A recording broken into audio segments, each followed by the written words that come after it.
Hello. Happy World AIDS Day, guys. World AIDS Month, actually. Oh, show me your red thing then. This is a beaded one. It's a very special one. I don't think you get them outside of South Africa because beadwork is a very South African based jewelry. I've had it for over 6 years. It's destroyed many a jacket. And there I'm also intruding the moustache because it's the last weekend of November, all red. And my Sorry, I'm country. filming your... My boob. Yeah. Sex sells. So there's South Africa. World AIDS Month is about to begin as we're going to talk about it. And it's the end of November. Angelica, tell me about your thing. This I got today because I worked for AIDS awareness at Kingston Uni. This is from Terence Higgins Trust, and Terence Higgins was actually the first man in the UK to die of AIDS, and his boyfriend set up the Terence Higgins Trust, which to the day is one of the biggest HIV/AIDS awareness organisations in the UK. So, yay for Terence Higgins Trust! Yep. Good evening, bangers. Welcome to another show of Radio Bang. To open that was Nick Cave and Kylie Minogue with Where the Wild Roses Grow. Beautiful. Brings me back to my teenage years. Yeah, that was for our lovely listener, Anna Neher, all the way in Switzerland. We love you. Thank you for the request and taking us back down memory lane. Today's show is all about World AIDS Day. If you've been tweeting and Facebooking us, you'll know that that's what we're discussing, and that's what the world is discussing at the moment. Hopefully. Well, Yeah. World AIDS Day, as most of you hopefully probably know, is on 1st of December, and actually this year is a special day because it's the 25th birthday of World AIDS Day. I didn't know that either until I read up on it. I knew it was on Sunday, but not that it's been 25 years since we had it. And it's a good thing that we have it because, especially today, I talked to a couple of people who actually didn't even know it was World AIDS Day. So I think it's still important to raise awareness and to talk about it and to have that day, that special day, and actually week if you look at the events that have been taking place.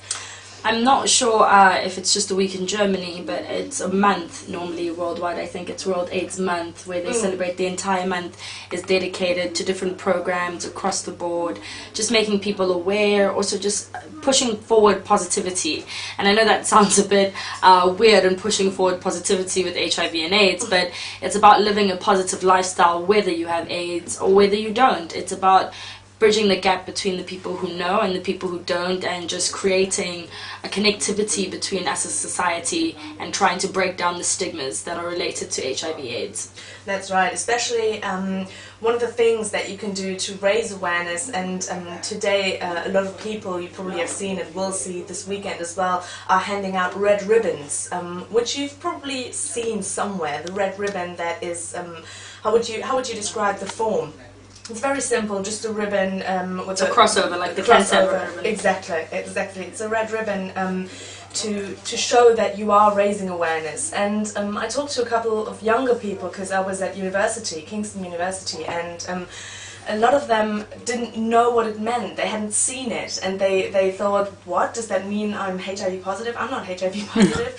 And I was quite shocked, to say the least, that a lot of people didn't even know what it represented. So I think it is important to show that you are aware, that it just shows that you know what HIV is and AIDS, and as Busabuntu said, that you are trying to fight the stigma that is related to it. So please try to find a place. They should be everywhere. You can make your own, to be fair. I think that the more, let's get creative, because we are a lot about the creativity on this station, but it is about just being a part of the good fight. That's what the ribbon represents. That's what it represents in cancer. That's what it represents when it's white or black, and a part of different movements. And for this particular movement, it is a fight against the stigmas, a fight against the negativity that people experience, because a lot of people still think it's a death sentence, particularly in developing worlds, because of the politics, which we'll get into later. Absolutely, and because we want to have that, even though we talk about HIV and AIDS, but we want to have it as a positive. We want to be positive, as we say, positive in terms of not of AIDS and Jesus, see? Jesus is a good man. Sorry, exactly. Don't be blasphemous. Exactly, and so I wanted to play a song that's... Before we positive. play the song, sorry, just to clarify for anyone who doesn't know, just like the people who don't know what the ribbon stands for, HIV stands for Human Immunodeficiency Virus, and AIDS stands for Acquired Immunodeficiency Virus. And that often brings up a lot of debate, which we'll also discuss after the song is played, in terms of what is the difference between HIV and what is the difference between AIDS. That's right. You're going to find out on Radio Bang. Indeed, and here are a little mix with Move.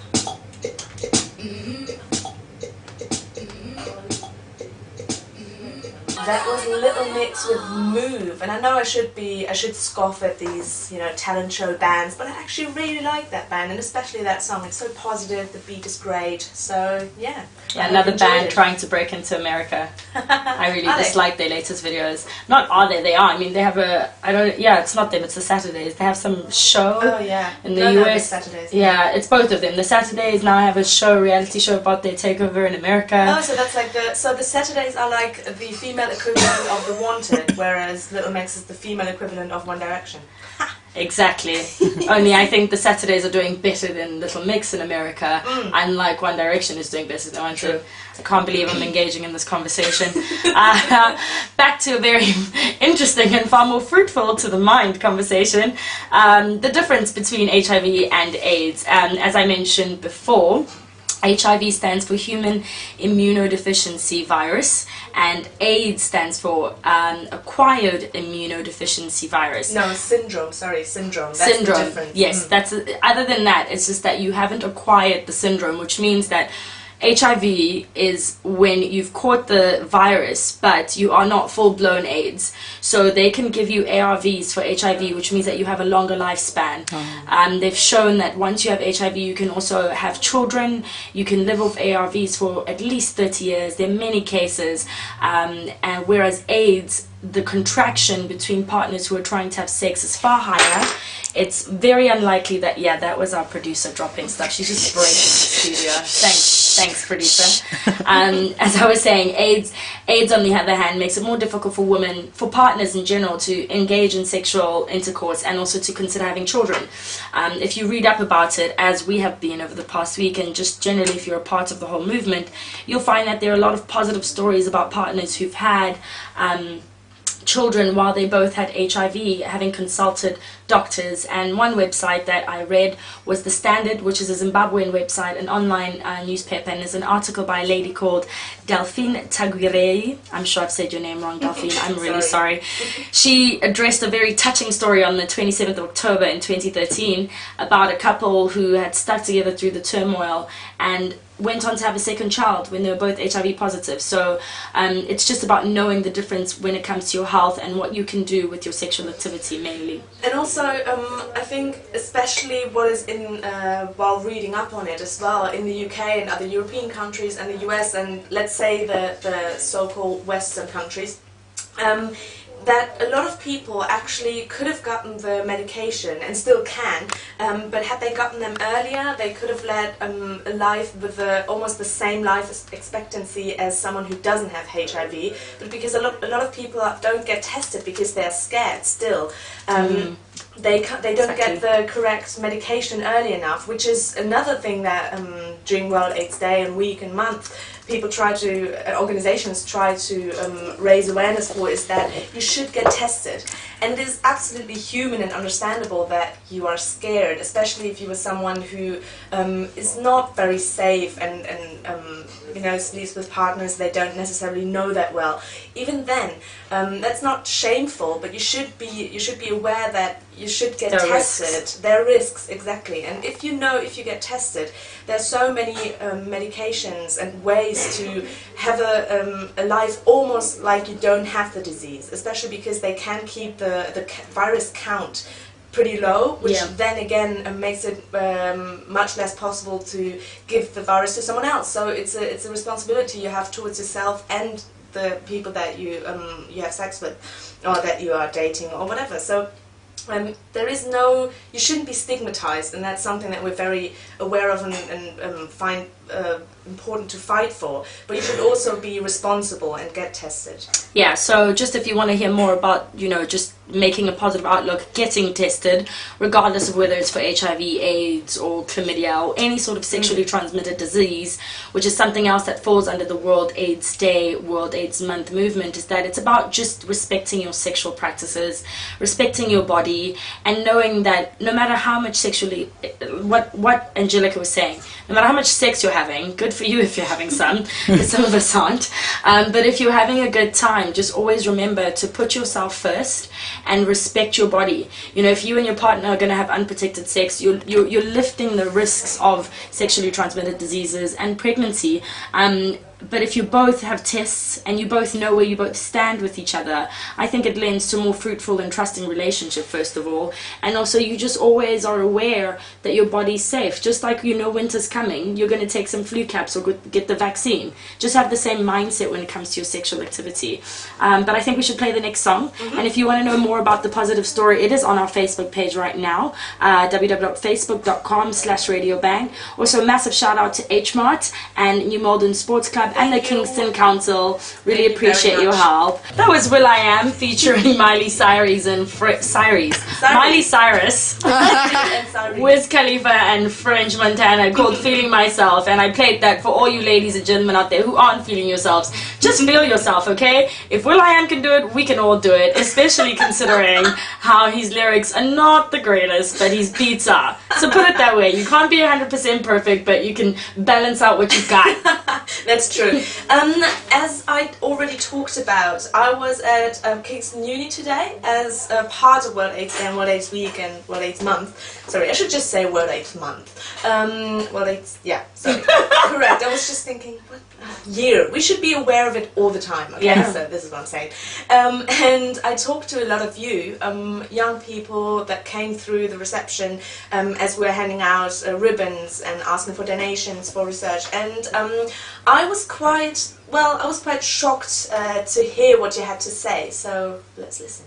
I think a lot of young people don't recognise it and they don't really take much notice.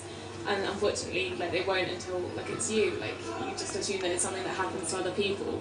I didn't know that Sunday was World AIDS Day.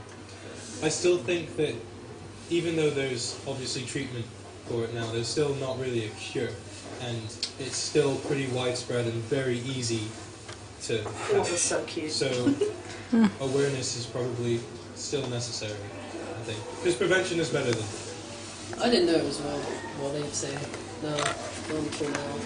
There was no notice, so I didn't really have a way of finding out if it was World AIDS Day. 2 people said that. If there's no cure, Two it's people. something Not around 5 it, that I spoke something to. that obviously Well, involves a lot of it wasn't on the people. telly, so I think I swear to God, the last guy said It's not that. on Twitter. Exactly. Well, it will be, but they don't follow the right. It already is. It's a Exactly, hashtag. yeah. World AIDS Day, no. I still think it's an important thing to be aware of, because the amount of people that simply just don't know how to prevent it, especially unfortunately in Africa where there's most of You can It's say good something that's our about next that. segment. No, exactly. That's why I wanted to use it. From companies and the individual people to get closer to a cure, because as my friend just said, there isn't a cure, and the closer we do find one, the more awareness that's raised means the quicker it will come. So yeah. No, I didn't know about it.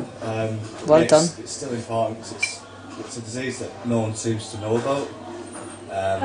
Well, yeah, I think, No, it's a disease that we don't have a cure for, Yeah. but people know about it. well, that people know about it, but they don't think about it. This, I think, is what It's true. Government based, and I haven't seen anything to do with AIDS or HIV or anything like that.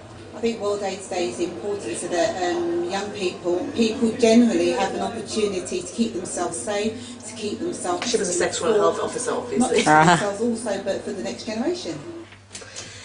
And that was some of you guys, hopefully, that I talked to today, and I was quite surprised because everybody I spoke to, other people that you didn't hear now, but everyone was like, yeah, it's good to raise awareness and it's important, and yes, of course we have heard of HIV and AIDS, but we didn't know it was World AIDS Day, and I think that's quite symptomatic of, let's say, our generation, or especially, even younger people, because I spoke to a couple of people that were, say, over 30, and every single one was like, yeah, well, AIDS Day, yeah, it's important, yeah, because they kind of grew up with that fear that was put into you, which is not a good thing either, but I feel like nowadays, we have become somewhat complacent because there is no cure, that's true, but we do have medication, and it's not something that people think you die of. Whereas even in the UK, last year, 2012, 490 people died of AIDS. So not just with AIDS, or with HIV, but of AIDS. And in other parts of the world, the story is completely different. What can you say about that, Busabuntu? Well, just listening to those interviews, I mean, I come from South Africa, a country that's really, quite world popular for our statistics with HIV and AIDS. And that is a controversial matter that I'll attack at the end of my opinion. But my general opinion is that living in the Western civilization for the past 2 years now, there is a massive ignorance when it comes to sexual practice and sexual respect for self, because I think that because so many Africans, South Americans, Indian and Asian countries deal with high levels of AIDS and HIV deaths, we are very aware. It's a constant thing. There are many campaigns run by Love Life, and people just don't have, I would say, an ignorant approach to who can get AIDS. We can all get it. AIDS doesn't care. It doesn't have a prejudice whether or not you were brought up in Knightsbridge or you were brought up in Kinshasa in Kenya. The reality is, though, is that the education I found in Western civilization has made AIDS and HIV seem like an African problem. And I've always had issues with that. I've always battled with it, and purely because, other than the fact that it's discriminatory towards my own people, it's the fact that you're setting up the young people who you've just heard to remain ignorant about something that can still affect them. You're not invincible. It's a sexually transmitted disease. The minute you start having sex, you are at risk. So if you start making people feel like just because you grew up in England or America or Europe, you're safe, you're okay, it doesn't matter, you're setting them up to really harm themselves. And that's my massive issue with it. I think that we as a society across the board need to start understanding that AIDS and HIV is not a human, it is a disease. Therefore it does not care what race, sex, age or how much money you have. So just, I remember when I was quite young in South Africa, the campaign slogan was "Know Your Status." And this year's slogan, particularly in the UK, is "Get to Zero." Because they're really trying to get it down to zero. They're trying to annihilate it. And I'll talk about that after we've discussed the politics of pharmaceuticals with drugs. Another thing that I wanted to say, just when you said it doesn't care and wherever you are in the world, just a number here. Just in the UK, there were 6,390 new HIV diagnoses in 2012. So first of all... Where's that from? That is from the THT, Terence Higgins Trust, and they get it from the government, I'm pretty sure. So that is over 6,000 new HIV diagnoses just in 2012, so last year. So what you have to know about this, it's new diagnoses, so it's not new infections, because if you don't get tested, you won't be part in that statistics. So there might still be more. There's the dark number, as they call it. So to show you how many more people are getting infected because of the complacency that we talked about. So it is your responsibility, and as Busabuntu said, and I can vouch for that, it is that kind of thing that growing up, I think still when I was quite little, it was a big thing, and it was still that fear, even in the US, in Europe, that you could catch it. But at some point it changed. At some point it became a disease that is prevalent in Africa. It has become it's the African disease. The African disease, and that is just not true. And you have to be aware of that. And the fact that so few people, so few young people, even those, and that sounds quite biased, but we were at a university where you'd say, and with highly educated, high education students, and they didn't know that it was World AIDS Day, and they didn't know, some of them didn't know about certain things of HIV and AIDS, and that was quite shocking. So please educate yourself. It's quite easy to do. There's so many outlets that do that, so many websites with the data, so, and even talking to people that have experience about it. Yeah, we'll give you a few links and companies and campaigns by the end of the show that you can really get informed by, because it's really important just to be educated. The next song we're going to play, though, again, just a wonderful segue about what we're talking about, is Beyonce's new song called Grown Woman. She premiered it on her Mrs. Carter tour, which has been blowing people away. It's called Grown Woman, so if we all start acting grown, we can just interact with people knowing that we're not judging them and thinking that they're a problem that we're not. Enjoy!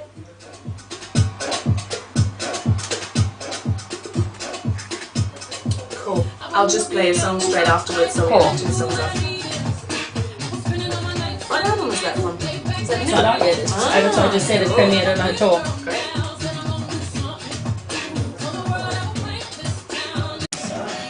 This is what we're doing here at Kingston Green Radio. Sam, how's it going? Yeah, good. Yeah, thanks.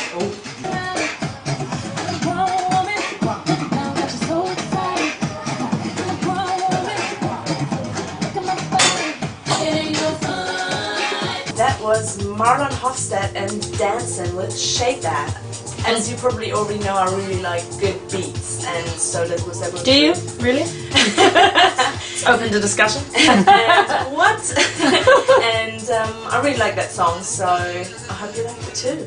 Yeah, so back to basics, back to what we were discussing, just to sort of round off why we were doing the whole Western African world comparison, aside from the negative stigmas that go towards Africa related to HIV and AIDS and poverty in general. You know, the statistics that Angelica spoke about, how HIV AIDS has got higher numbers, has become a prevalent issue, so much so that one of the first ministers, Martin McGuinness, who was actually travelling through Ireland, he's the gentleman I found out from that. Well, I didn't speak to him personally, I wish, but he's the gentleman whose article I read online through the Telegraph, Belfast Telegraph, and he was interviewed on the 28th of November about what he thought about HIV within the British community, especially for the young people. And he said something that I thought was really important, and I'm going to quote him here from his interview. He said that politicians have a key role in leading the way in raising awareness about HIV and in the fight against stigma. Only by working together will we get to zero diagnosis, this year's World AIDS Day theme.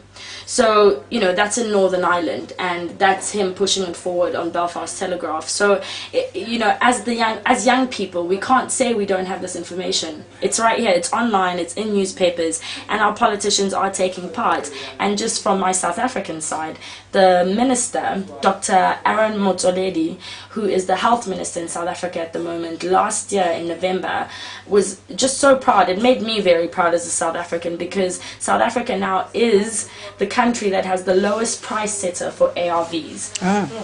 And that, for me, speaks volumes. If you don't know what ARVs are, they're antiretrovirals. So it's basically the medication that you can take as an HIV or AIDS suffering individual. And this was the politics that we introduced earlier on in the show, in that there's this amazing documentary that was officially selected for Sundance this year called Fire in the Blood. Oops, sorry, let me just make sure I'm saying the right name. Yes, Fire in the Blood. And it is showing on December the 2nd at Forum and Christian Aid, 35 Lower Marsh in London. I'll put that link up on Facebook and on Twitter. But it is all about how Western pharmaceuticals have made it highly expensive for developing countries, not just Africa, South America, Africa, Asia, India. All those countries have struggled to get a hold of ARVs for their struggling HIV and AIDS citizens, because pharmaceuticals are trying to make a profit from that. What do you have to say about that, Angelica? Sorry, I was just taking a sip. Of her tea. I know, which is exactly. I was shocked because I remember we talked about it last week when we were discussing this week's show, and you tapped into that topic, and I, of course, knew from films and from reading up on it that, you know, the big bad pharmaceuticals are there, and the whole politics behind that. But I wasn't aware that they would actually. Ooh, what was that? That was Sam's phone. Yeah. That was a dog, exactly. Yeah, that was one of our producers getting in the way. I mean, alright. It's ridiculous. Sorry, he's not here.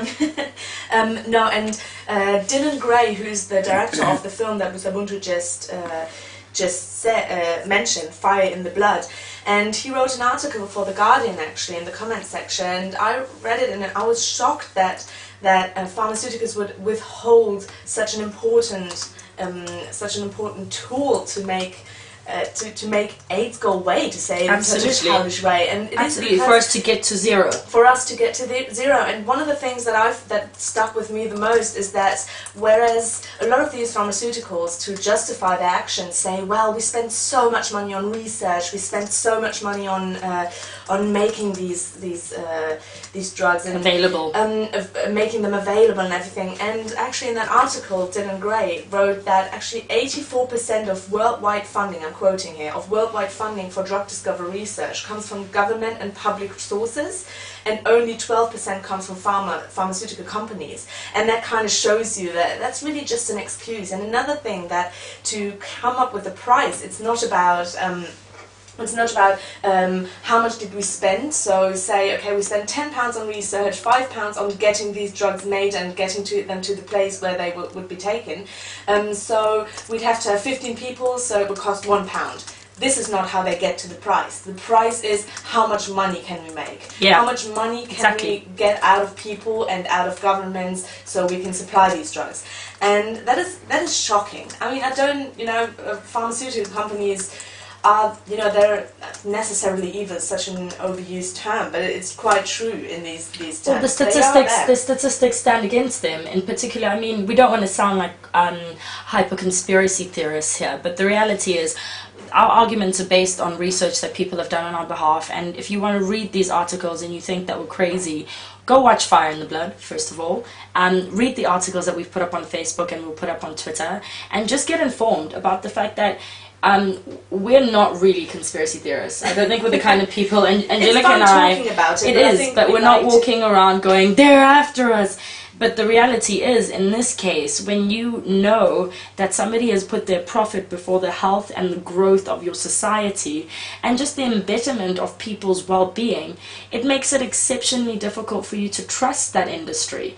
I grew up with the doctor, and there is a rule in our household: we do not take antibiotics. This is a doctor, and Angelica also had a my mum is a doctor, and she too. And she's a psychiatrist, eh? Yeah, but that means she studied medicine, and she can get us medicine if we need it. Exactly. My father is a general surgeon, which means that he cuts open the bodies, and for him and Angelica's mom to tell us not to take antibiotics says a lot of things about how medicine.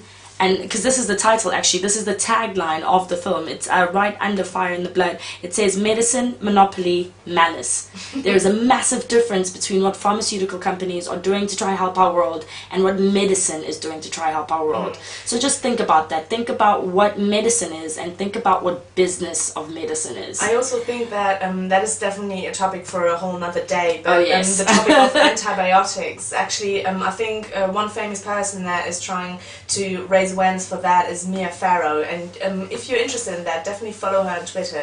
She posts very interesting links when it comes to that. That's definitely something that we should talk about another day, but we'll definitely post links as well. There are lots of interesting essays reads and academic papers on this topic, so we definitely post that so you can read for yourself, and not just, we're not just telling you something that we I mean, we're not trying. The worst thing is for anyone who's listening today to feel like we're being preachy. We're really not. We're young people ourselves, and essentially we're going to continue to make mistakes, and we're just, whether you're sexually active or you're not, I feel that it is our responsibility with this platform to reach you and try and give you a sense of knowledge and a sense of power. And that's what knowledge is. It's power. Once you know what you're getting yourself into, and once you know what's going on around you, you have the power to make the right decisions. And really, that's what all these campaigns are about. Just talking about medicine, one of my favorite shows on television is Grey's Anatomy, and they introduced me to this amazing song called Romeo. Don't know, dear, it's a really good series. It's really well written, and the song is called Romeo by a new band called Until the Ribbon Breaks. So enjoy this track. It's really quite interesting. It's really quite fun. 5, 4, 3, 2, 1. And that was the 1975, one of my favourite bands for the last 6 months, I think. We're going to a concert in January, right? We're going to a concert, that's right, and there might still be tickets because it was so in demand that they put 2 more dates on in Brixton Academy, so check it out. The song was called M-O-N-E-Y because we're just talking about money and how money. Exactly. So Right. Did we mention that we want to tell people about events that are happening? I don't know if we mention it, but Yeah, we we did. definitely are. Well, the thing is, because we talked so much about, well, what can you do? Raise awareness, and we're about... Because that's exactly how we sounded. Exactly. This is, well, obviously, to my ears, no. Well, we hope we didn't sound too preachy, as we already said, but we think there's so many ways you can raise awareness, apart from obviously you yourself being responsible. And we already talked about Terence Higgins Trust, and they have this great thing that you can actually, that they let you yourself do, basically be your own World AIDS Day or World AIDS Week or month. You can contact them. We'll put the link up on Facebook in a minute. You can contact them and they will give you like a kit, like a raising awareness kit with balloons, collection buckets, collection tins, red ribbons, a t-shirt to wear. You just have to contact them and they will set you up with all these things, so you can be your own World AIDS Ambassador. Ambassador, that's Yes. the word I was looking for. Yeah, and also just as I mentioned before, we're trying to post on Facebook and on Twitter all the events and all the campaigns that you can be a part of. I mean, in South Africa we've got the Love Life campaign, and there's one that's got quite a similar name that's based in Switzerland. It's called Check Your Love Life, which is quite a cool name, I think. Yeah, Check Your Love Life. I'm putting the link up on Facebook now, you can check it out. And it's just trying to make every single option available to you to be informed and to be a knowledgeable person and know your status. Know your status so that we can get to zero, guys. Absolutely. And one other thing before we come to the end and finally play our brand spanking new single by our band of the And month. say goodbye Say to the goodbye to Mayflies. One last thing I wanted to say, as I probably have mentioned the last 5 weeks, I was in Nepal for a bit, and I worked for a bit for an NGO called FAITH, which stands for Friends Affected and Infected Together in Hand. It was a small NGO, but they supported children who lost their parents to HIV and AIDS, and a house for men infected with HIV and battling AIDS. So what I found interesting about my stay there, which was quite short, 3 months, was that AIDS and HIV came there quite late. It only arrived, like, I think a decade later than it had been in the US and Europe in the 80s. It really only By became a arrived, thing what do you mean? Well, arrived, it probably had existed there before, but really the big wave where loads of people would contract it in a year or 2 years, and people actually became aware of it, only happened in the 90s, so a decade later. Yeah, because I think it's important to clarify the difference between the existing disease and the knowledge of the existing yeah, exactly. disease. What I found interesting is that, because I always assumed that the first known cases were in the 80s, but actually they were already in the 20s and 50s if you read the Wikipedia article as I did. Actually even 59 I think there was a case that now we know was HIV, but back then they just didn't identify it as HIV. But yeah, I'd say the wave, the popular awareness of a disease, that's what I mean, arrived in Nepal and Central Asia a bit later than Europe and the US. And in these countries it is quite tough for them to battle it because some things like that sexual diseases or diseases that you get from sharing needles, we haven't really tapped into that, but that is another big way of transmission for HIV and AIDS. And in some countries you just don't talk about these things, and Nepal, I felt, definitely was one of those countries. So that was quite interesting for me to see that we kind of, sometimes in Europe and the US, I'd say, navel gaze and think, oh yeah, in the 80s it was big, and maybe in the 90s, but then, you know, I don't know, Denzel Washington and Tom Hanks came along, and from that day on that Philadelphia was released. Yeah, that reference is to the film Philadelphia for anybody who doesn't know. For me, that film kind of was the turning point that, okay, now everyone talks about it. If Hollywood talks about it, everyone talks about it. But in other places, the big wave of awareness came much later, or the big wave of infections came much later, and I think it's important to think of that and to be aware of that You know, other places probably still battle with it on a daily basis, and we don't. And I think this day and this month is quite good for that too. I disagree on the fact that that you don't in the Western world battle with it every day. I think that the Western world does battle with it every day. I just think that the level of information and the attitude is very different. The awareness. Yeah, and it's a generational difference. Like you pointed out, is that the awareness with young people has a very different attitude compared to the awareness in older people. And yes, I don't agree with you that fear tactics are not the way to inform people, but when it comes to something like sexually transmitted diseases, you should be afraid because they could end your life. And I'm not trying to push forth fear. I'm just saying that fear the unknown, and not knowing your status is the unknown. So just know your status, and above and beyond that, just as a closure, I think that everybody who's struggling with AIDS and HIV, or anyone who's ever lost somebody that they love to HIV and AIDS, and cancer, because they're both diseases where you have to watch the person that you love disappear in front of you. There are so many points of support. And I just pray and hope, and we all do here at Radio Bang and Theatre for All and Kingston Green Radio, we hope that you have love and you have support, and you know that this is not the end of the road, and you know that you can live a full and happy life, and just know thyself, and know that regardless of whatever status, negative or positive, you can love life and you can create a life for yourself. So may this World AIDS Month be a month where we just all celebrate life, regardless of our status. Absolutely. And let's really get down to zero, guys.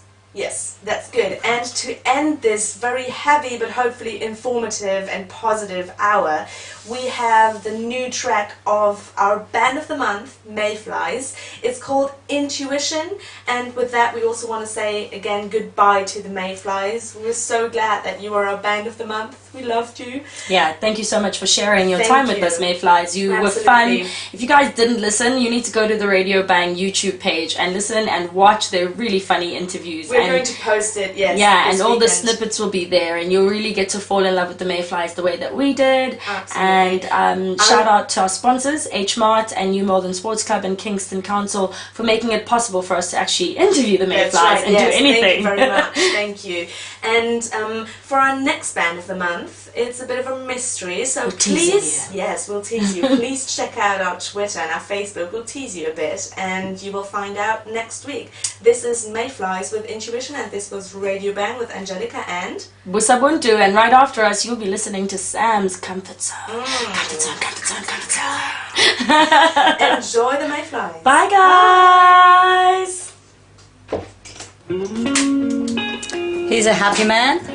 Is he? Is it because Hannah from home called? Who's Hannah, Sam? Who's a Hannah? Helen. Helen. Helen. Helen, she's from home. Is she your girlfriend? Somebody I know.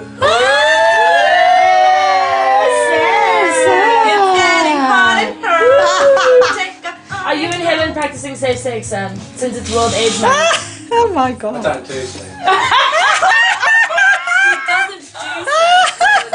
That explains a lot. Okay. Oh dear. Oh dear. Sam, poor Sam. Poor Helen. Sorry. Exactly. Sorry. Naughty. Sam, you better start doing the sex and do it safely. I like that you said this sex with a capital. I know. I don't Do you have the any sex. tips? Do I have any tips? Just have fun. I didn't hear the P there for a second. Wow, that got Do I have any R-rated. tips? Quite bad. No, be safe. Make sure it's somebody that you care about and trust. Yes. And don't cheat. Take. Don't cheat. And be adventurous as well. Yeah, play around with the one How do partner. the two go together?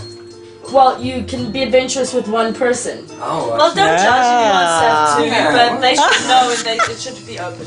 Well, then my that's God. not cheating. Then you're living a life of open relationships. Yes. Oh. But we don't judge open relationships as long as they're open. Yeah. I know protected. Well, not that everyone should have. Okay, say bye to everyone here. Hi everybody on our YouTube channel. You guys gotta follow us on Twitter at Radio Bang and Facebook. get on Facebook, like our page. Please like our page. Don't you like Don't us? bag, don't We bag. like you.